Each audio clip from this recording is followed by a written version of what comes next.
Administrasi Bantaeng Babakan Batu Pertama sebagai bentuk untuk pembangunan pengelolaan air bersih di kawasan.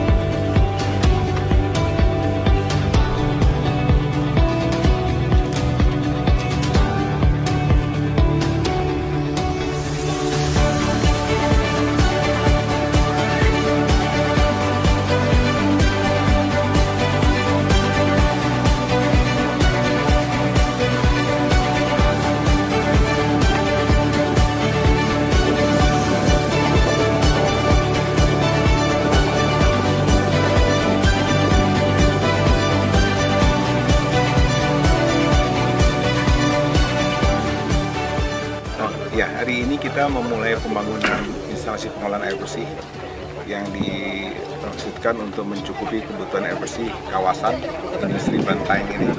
Karena sebagai kawasan industri, satu kawasan itu diwajibkan harus mempunyai sumber air bersih atau penyediaan air bersih mandiri. Dalam rangka itu kita bekerjasama dengan investasi di sini untuk menyediakan air untuk anak-anak. Kapasitasnya sendiri? Tahap awal kapasitasnya 21 liter per detik, kurang lebih 1.800 meter kubik per hari, atau sekitar 54.000 kubik per bulan. Selain industri, apakah mengcover juga kebutuhan warga sekitar? Tentunya. Jadi kebutuhan untuk warga sekitar dengan koordinasi Pemkab kita akan. Kalau nilai investasinya? Tahap awal ini di sekitar 10 sampai 12 miliar. Kalau upaya kita yang lakukan memang kan regulasinya mengatur bahwa kawasan industri itu harus mandiri dalam hal penyediaan air baku. Jadi Prisma Pusaka Arta Raya ini kami anggap sudah berpengalaman di dalam penyediaan air bersih di dalam kawasan. Salah satunya yang paling besar adalah di Marunda, kawasan berikat Nusantara. Kami menggagas kerjasama ini sebenarnya dari awal, dari tahun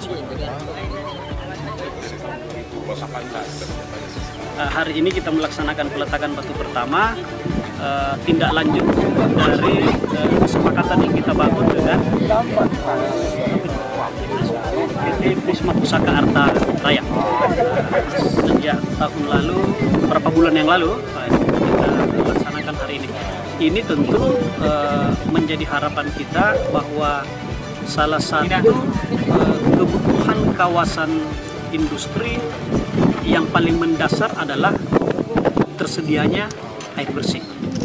Nah, mudah-mudahan apa yang kita lakukan akan mendorong percepatan existing kawasan industri di Kabupaten Bantaeng. Yang kedua, tidak hanya kawasan industri, saya juga mengajak PDAM agar perusahaan yang masuk ke tempat ini, Prisma Pusaka, juga bisa mendorong menjadi bagian daripada proses revitalisasi jaringan air untuk kebutuhan masyarakat di Kabupaten Bantaeng.